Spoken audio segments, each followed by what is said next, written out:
politik itu memerlukan suatu karakter yang baik.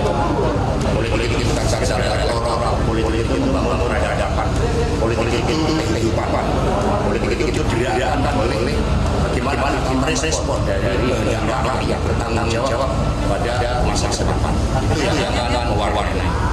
Dalam wawancara kami kan kami sampaikan ada suatu jurang yang membedakan karena ini berkaitan dengan karakter.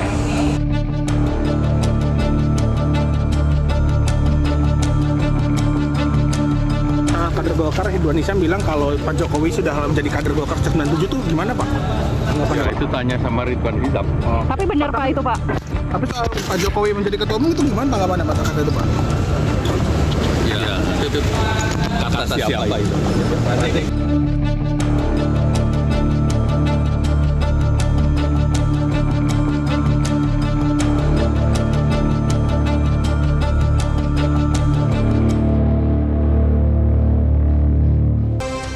Baik, kembali lagi di Prime Time News, pemirsa. Pak Ridwan, saya kembali lagi ke Anda. Tadi pertanyaan saya, yang punya suara seperti ini mendorong Pak Jokowi untuk menjadi ketum Golkar itu Pak Ridwan sendiri saja saat ini atau sudah banyak ini? Sudah bisakah disebut ada kubu yang mendorong Pak Jokowi dan juga ada kubu yang mendorong Erlangga dan saling berperang pengaruh antara dua kubu ini? Ya, mayoritas. Apabila Pak Jokowi bersedia jadi ketua umum Partai Golkar, kalau Pak Jokowi bersedia ya, karena Pak Jokowi kan sampai hari ini dia tidak mengatakan saya masuk Golkar, yang dia katakan saya masuk istana. Jadi begitu katakan Pak Jokowi mendeklar bahwa saya bersedia, saya yakin menang mayoritas. Bisa-bisa aklamasi akan memberikan dukungan kepada Pak Jokowi. Karena Pak Jokowi sudah memberikan bukti kepada kader Golkar bahwa ini loh, Pak Jokowi ikut berperan langsung. Sekarang ya kader-kader Golkar ini, caleg-caleg Golkar kaget-kaget jadi caleg dia. Loh, aku kok terpilih? Suara saya kok banyak sekali. Tidak sesuai dengan yang dia pikirkan. Kenapa? Ternyata banyak suara-suara yang masuk yang mereka tidak menyangka bahwa mendapatkan suara sebesar itu. Nah, itu dari mana kalau tidak iklim yang kondusif yang dibuat oleh Pak Joko Widodo gitu. Itulah saya bilang bahwa mayoritas kader-kader Golkar yang di daerah semua itu sama. Dan saya yakin kalau Pak Jokowi menyatakan bahwa saya bersiap memimpin Partai Golkar, Pak Erlangga sami nawa atau nah, tidak mungkin Pak Erlangga akan melawan Pak Jokowi. Mungkin Pak Erlangga malah yang mimpin pertama untuk menjadikan Pak Jokowi. Tapi dengan syarat Pak Jokowi sudah menyatakan bahwa saya siap jadi memimpin Partai Golkar. Itu. Menarik Pak Ridwan, jadi Anda menganggap bahwa kemenangan besar Golkar di pemilu tahun ini sama dengan jasanya Jokowi, bukan jasa Erlangga ya Pak? Bukan, jadi semua punya jasa.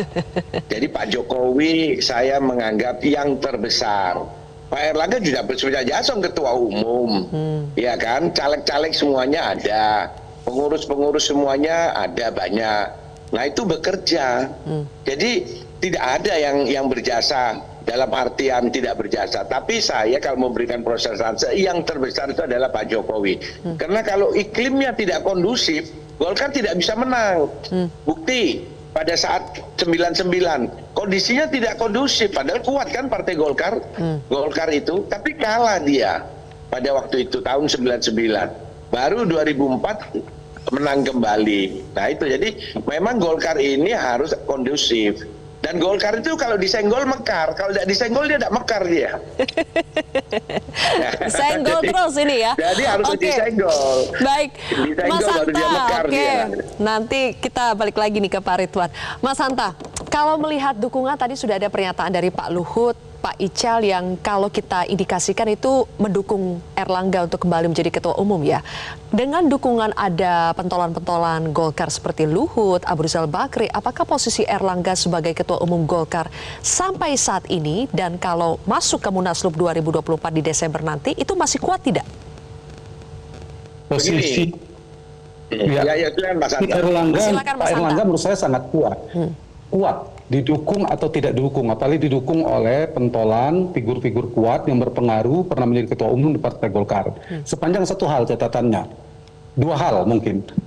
Apabila munasnya dilakukan setelah Oktober 2024, yang kedua Joko Widodo tidak ikut berkontestasi. Tapi kalau misalnya Munas Golkar dilakukan sebelum Oktober 2024, dengan kata lain presidennya masih Joko Widodo, dan Pak Jokowi maju dalam kontestasi, menurut saya tidak akan imbang. Erlangga sulit untuk berhadapan dengan seorang Joko Widodo. Jadi kita melihat Golkar itu, kita lihat polanya, tidak bisa disamakan dengan semua partai. Pola di Golkar, bukan presiden saja yang sedang menjabat bertarung, didukung secara sembunyi-sembunyi, tanda petik, secara tertutup saja oleh presiden bisa menangkan pertarungan. Apalagi yang bertarung itu presiden sedang menjabat, Sylvia. Menurut saya mau Erlangga mau siapapun sulit berhadapan dengan presiden sedang berkuasa. Siapapun namanya, mau Joko Widodo atau Prabowo atau siapapun. Nah, itu Anda poinnya. sebut nama Prabowo ini, Mas Hanta.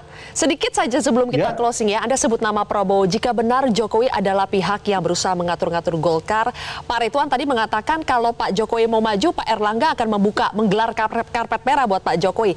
Tapi menurut Mas Hanta, kalau Pak Jokowi mau maju menjadi ketua umum Golkar, apakah Erlangga akan mencari perlindungan ke Prabowo? Perlindungan Prabowo bisa kalau presidennya sudah Prabowo Subianto. Makanya penting siapa presiden. Dilihat Golkar itu siapa presiden yang menjabat. Karena itu kalau sebelum Oktober Munas sukses dilakukan oleh Pak Ridwan Hisam dan kawan-kawan, kemudian tinggal Pak Jokowi mau atau tidak, itu tergantung Pak Jokowi. Problemnya kan lihat ini, Zelvia, rute Pak Jokowi ada dua. Rute pasca menjadi presiden dia akan menjadi negarawan, betul-betul tidak masuk politik lagi, atau tetap menjadi politisi. Jadi seperti sekarang kemudian memiliki kaki politik, misalnya katanya ingin memimpin koalisinya Prabowo dan seterusnya. Nah, kalau ingin memimpin koalisi Prabowo terusan, maka dia harus memiliki kaki politik. Dia harus punya partai. Kalau tidak punya partai, dalam ketua umum partai ketemu dengan siapapun ketua umumnya, ada Pak Zulkifli Hasan seterusnya, Pak Jokowi nggak punya partai apa-apa, itu kan sulit. Siapa bapaknya wapres, nggak dihitung. Tapi kalau dia dalam konstelasi itu sebagai ketua umum Golkar, partai terbesar dalam koalisi, dia akan kuat. Jadi kalau rute itu yang dituju oleh Pak Jokowi, maka dugaan saya Pak Jokowi akan serius membidik Golkar dengan Pak Jokowi atau Gibran akan mengambil posisinya. Dugaan saya kalau tidak tanggung ya, tanda petik, bukan saya mendorong ya Pak Ridwan, Pak Jokowi sebaiknya mengambil ketua umum Golkar itu sehingga dia punya kaki politik yang kuat, sehingga punya posisinya yang kuat seimbang dengan Prabowo Subianto. Dinamika kan beda nanti. Kita lihat sekarang kan Prabowo. Menarik sekali dinamika ini. Sepertinya masih akan panjang nih episodenya. Sedikit. Kalau Pak Prabowo, Zilvia, kalau Pak Prabowo beda. Kalau Pak Prabowo kepentingannya beda. Pak Prabowo mungkin ketua umum Golkarnya siapa? Yaitu orang yang bisa dikendalikan oleh Prabowo nanti sebagai presiden. Yang bisa dikendalikan, yang bisa diatur tanda petik, yang bisa nyaman. Kalau dengan Pak Jokowi sulit mengatur Pak Jokowi.